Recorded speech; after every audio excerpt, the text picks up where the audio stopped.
Hi, folks. I'm Father Joe Grimaldi. You can call me Joe, and I'd like to welcome you to my podcast. But now, here's our host and friend, Ken Calvert. Hi, everybody. I'm Ken Calvert alongside the good one, the good man, the good padre, Father Joe Grimaldi. The Father Joe podcast proudly supported by our good friends at Houghton McInerney Star Lincoln 12 Mile Road and Telegraph in Southfield, the home of the Father Joe Grimaldi Star Treatment, serving southeastern Lower Michigan customers for 50 years. That's 3 generations of McInerney's following founder Houghton McInerney's mission to provide the customer with the best service possible, and that's why so many of Star's customers are on their second, third, and fourth Star Lincoln luxury vehicle like me. I'm on Star Lincoln MKC number 4. Summer savings spectacular going on right now. And the only thing hotter than these temperatures are the savings. Check out the summer savings on the stunning 2020 Lincoln Aviator, the all-new Lincoln Nautilus, the Lincoln MKC, and the must-have Lincoln Navigator. Houghton McInerney Star Lincoln 12 Mile Road and Telegraph in Southfield. They treasure your time and your business. Stop on by and say hi. Houghton McInerney Star Lincoln 12 Mile Road and Telegraph in Southfield, home of the Star Treatment. Whew, hot enough out there? Oh, it sure is. It sure is. You know, it's not just the Midwest. I think it's like 75 to 80%. I think the East Coast has it even worse. Yeah, and they said that we're going to be in triple digits, so let's put this out there right away. Sure. And it should be so obvious. But look in on your elder friends. Make sure that they have an air-conditioned area. If they don't, bring them into your home. Oh, sure. You know, and again, it goes without saying, you hear it every night on the news. Make sure that your pets are hydrated. Oh, and by the way, not a bad idea to keep yourself hydrated. The good father and I are drinking Father Joe Grimaldi water, which will be available in stores soon. Hopefully. Just kidding. That'll be the day, eh? Well, we had an interesting week. Did you really? What I'm talking about is the fact that we put up a podcast on Sunday at 7 a.m., sure as we did. like to do. Yeah. And the title of that podcast was, Are We Angrier Than Ever? When all of a sudden, can I say hell? Can I say all hell broke loose? Of course. All right. All hell broke loose, politically. Mm-hmm. We all know what we're talking about here. Yes. Okay. And it had to do with go back to where you came from. Those are not good words to use in a tweet or in an expression because it has history. I was just talking to you before we turned on our microphones. You're the son of immigrants. Correct. You're Italian. Correct. You speak Italian. Correct. You speak English beautifully. I try. But you also speak French and probably some other languages as well. You were not told to go back to where you're from, but your folks were. Well, I've heard it, yeah. Okay. So you've heard it. I've heard it, but, years and years ago, not recently or anything like that. But I did hear, whenever there's anger that we were speaking about in one way or another, if you do the wrong thing, the immediate reaction for the group years ago. Today it's rare. That's why I'm surprised that our leader would say that. President Trump. We can identify that the President Trump tweet public, said go back to where and it's from. rare. That doesn't happen. And by the way, let me just stop for a second. I'm not quoting it perfectly, but the operative expression was go back to where you came from. Sure. Okay, so continue. Yeah. And so basically when people get angry, they say things that very often they don't mean, and sometimes they do. But basically when they get fed up with the habits or the quirks of a particular ethnic group and they don't fully understand the other culture, and why don't you go back to where you came from? This type of thing is a reaction. Particularly when the immigrants are coming from places where English is not spoken. That kind of puts another barrier, if you want, and prevents a quick, what's the word I'm looking for? Period on the sentence. Yeah, well... an end of the discussion in a lot of cases. Yeah. You would hope that it'd be otherwise, but it isn't. It's a mean-spirited, demonstrative way of ending the sentence. Correct. Ending your chain of thought. Yeah. In other words, I'm so fed up with you, just go back to where you came from. Sure. Now, I've never said it. I mean, I'm not the purest soul in the room, that's for sure. That is for sure. I've never said that. I've never in my life said it, but I certainly know what it means. I don't think I've said it either. And so. I'm going to say that as a 67-year-old man, I believe that I heard my father say some things that I often had to correct him from saying. And he got it eventually and later in life. I would say, Dad, you just can't. We don't talk like that. We don't use that sort of language. We've come a long way. We have, but not far enough, apparently. No, we have to keep on moving ahead. I think generationally we will eventually get there. I hope we do. Mm-hmm. But we're always going to be divisive. It's just natural. So, in your case, Italian, what were some of the expressions that Italians would hear? Oh, well, they would hear guinea, or they would hear wop. A number of those different... Why wop? What does that supposed to mean? Without papers. Oh. I think. I think you're right. Yeah, I think. Well, isn't that interesting? Yes. And the Italians were called wops. Why? The other you said was guinea. Yeah, I don't know why. Okay. I just don't know why. And the Irish were the mix? Usually the mix. Why weren't the Scots known as the mix? I don't think the people distinguish between the two. Yeah, probably a regional thing. And they both spoke English. See, that's a big difference. They were able to become part of the group a lot faster than the others because culturally maybe a little different than the people who were already here in the United States. But I would say this, because they spoke English, they were able to fit in so much more easily than, let's say, the Hispanics or the Germans or the Italians. You know, when you look back in those days, the Germans kind of invaded. Oh, they went everywhere, but they kind of invaded Ohio, basically. And then you had the Italians. Well, they didn't invade. Well, you know what I mean. They saturated, if you will. And New York was the Italians, but there were other groups, too. I mean, we're just signaling them out. But Chinese was San Francisco or California for the most part. And then the Chinese later on came to New York because they've taken over Little Italy now. It's Little China, if you want. And Vietnam is the same way. Uh-huh. So different groups that come in that don't speak English, they're the ones that are going to be hit on because they don't speak English. So with the Irish and the Scots, they were able to fit in so much more easily. And fend for themselves somewhat by being able to load up a little bit and say, oh, for heaven's sakes, how dare you speak to me like that? Exactly. How dare you? Yeah. Why don't we go down the hill there?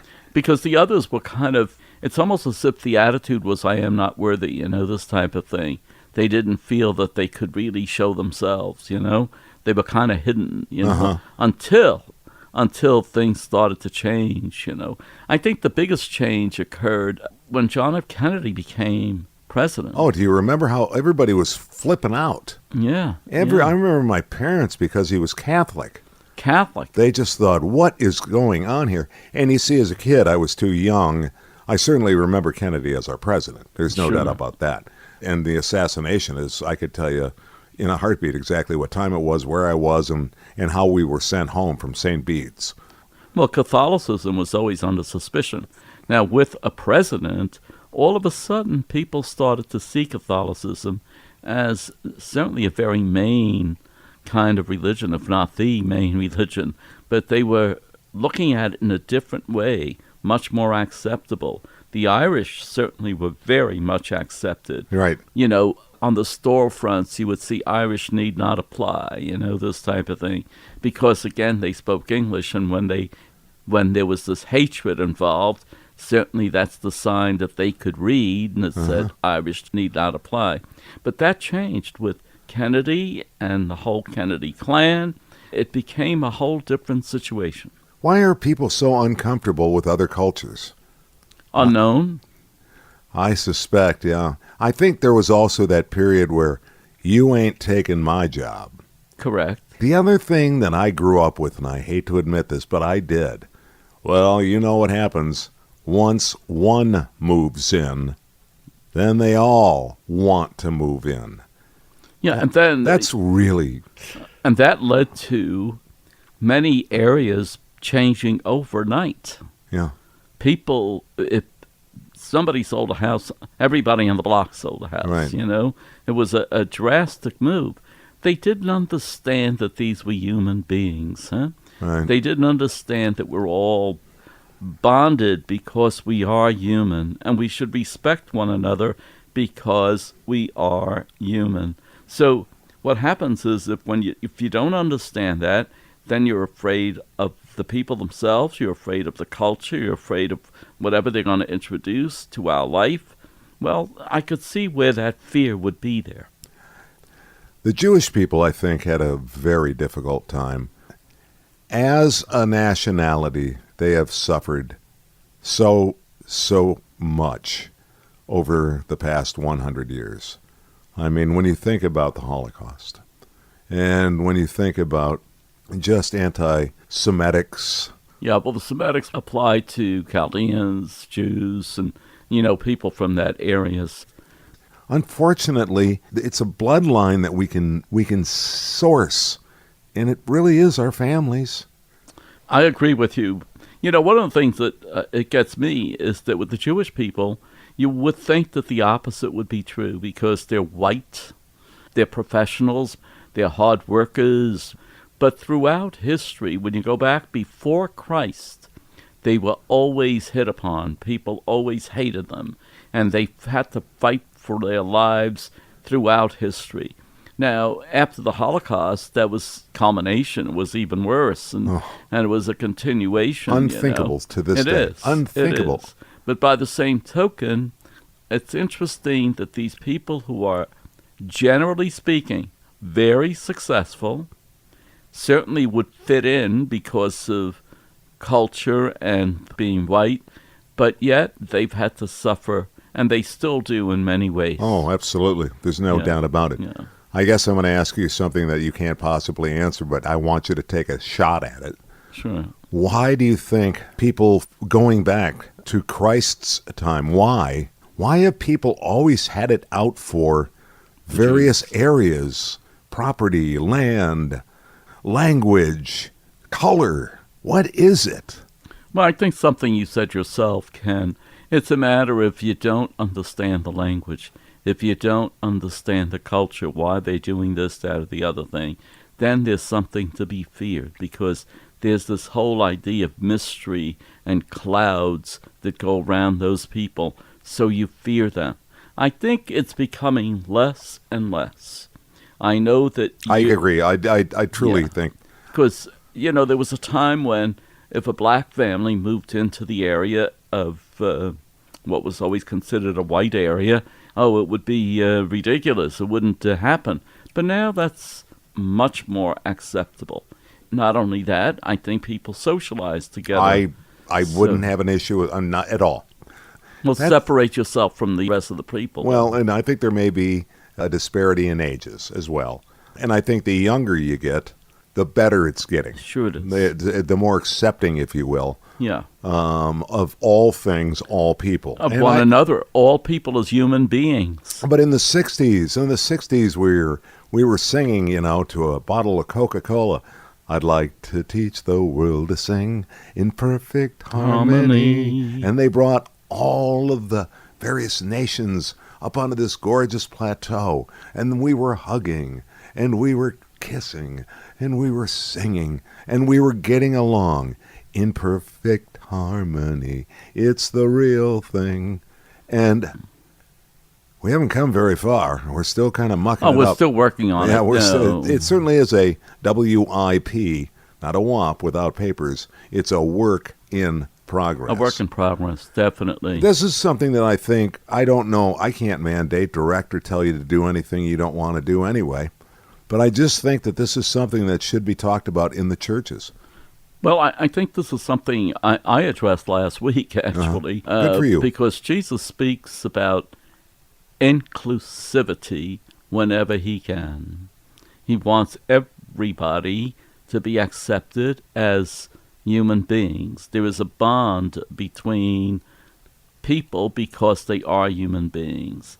You know, last week we were discussing the whole idea of the Samaritan, the Good Samaritan. Huh? Mm-hmm. We see this person who is struck in some way or other. He fell or he's dying in the streets. And you have the priest that walks by and he just looks at him and then avoids the individual. And then you have the Levite, you know, the priestly caste of the Jewish people. They walk by, they see him suffering and so on. Then you have the Samaritan. The Samaritan was the most hated of the Jewish people. You know, the Samaria's way up on the north side of Israel, and so they're hated by the rest of the Jews. Well, sure enough, he sees the man. He not only tries to heal the wounds that are visible, but he picks the guy up and brings him to an inn where he will be well taken care of. And then he not only gives the innkeeper a great amount of money, but then he says, if it's going to cost more than what I've given you, I will repay you tomorrow. Why did he do that? He saw not a foreigner. What he saw was another human being. So the whole idea of inclusivity, Jesus speaks about a lot over and over again. He wants people to be inclusive, not exclusive. And so that's what that parable teaches, among other things. But it teaches, too, the idea that there was a bond formed between two human beings who were different culturally, different in the way they did things, and they were human beings. And so he saw a need, and he took care of that need. And you told me that Catholic stands for... Well, Catholic really means, universal. Something that should apply to everybody. Chris Christopherson, the actor, the singer, and the voiceover actor, he had a great expression. He would say, "Take your sunglasses off so I can see what you're saying." I always thought that was a great line because the eyes are the mirror to the soul. Do you get it now? Well, I'm smiling because I'm not too good on talking on the phone. Uh-huh. And I have this weird idea that when I'm speaking to someone, I want to see them. Uh-huh. Because I want to be able to see what's not said. Okay? I want to be able to see what's not said. Oh. On the phone, you can't do that. So I don't know what the other person is truly saying. Mm-hmm. Does that make sense? Yeah, and I'm going to go ahead and answer this for all the people that are thinking this out loud right now or even talking about it as they're listening to the podcast. There's a way of fixing that, okay? It's called FaceTime. And you take your phone, you call Ken Calvert on FaceTime, you see me, I see you. Now, let me just tell you, I would prefer that we keep it the way it is, Yes. all right? Because most of the time, I don't want people to see what I look like. Well, that's the same thing with me. Okay, well, then you can't have... All things. Even the Rolling Stones said that. Yeah, as long as we're talking about you can't setting. always get what you want, but if you try sometimes, you just might find you get what you need. Right. Isn't that great? I can spin a little rock and You roll. get and what you act, need. And yeah, you get a little wisdom out of it as well. Sure. So we did our best to just sort of dip our toe into a body of water that is so vast and has so many ripples to it that we couldn't even begin to tackle it. But it's been an interesting week, and I think it's going to get even more interesting as time goes on. It's not over. No. So something I can only say that we don't say an awful lot of, let's just pray that somehow, some way, this just settles down. Sure. You know, I wanted to ask you a quick question, and I'm going to go back to the Irish. I'm going to go back to the Kennedys. Yeah. People were afraid of Joe Kennedy. Yes. They thought that he had, and there was a period with the Irish that they did mention that some people actually thought the Irish had tunnels back to the Vatican and that the Irish were reporting back to the Pope? That is something that was very much believed when John F. Kennedy was running for president. I did not know that. Very much so. If you look it up in the history books. I was too young, yeah. Yeah, but if you look it up in the history books, you will see that there was this whole feeling that somehow now we're tied into the Pope if he gets elected, this type of thing. But it didn't stop his becoming president. So yeah, well, and 50 years ago, he said we're going to put a man on the moon. And we're not going there because it's easy. We're going there because it's hard. Yeah. He certainly had the ability to say some incredible, lasting words of wisdom for us all. Exactly, yeah. Well, as Soupy Sales used to say, be true to your teeth and they'll never be false to you. I love it. Anyway, thanks a lot, Ken. And the other one was, why can't we just get along? So with that said, I'm Ken Calvert along with Father Joe Grimaldi. I look forward to speaking with you again. This is Father Joe Grimaldi, and I look forward to seeing you next time on the Father Joe Podcast. If you'd like, you can email us. It's frjoepodcast@gmail.com. That's frjoepodcast@gmail.com. We're also on Facebook. Simply search Father Joe Grimaldi. And thanks for listening, everyone.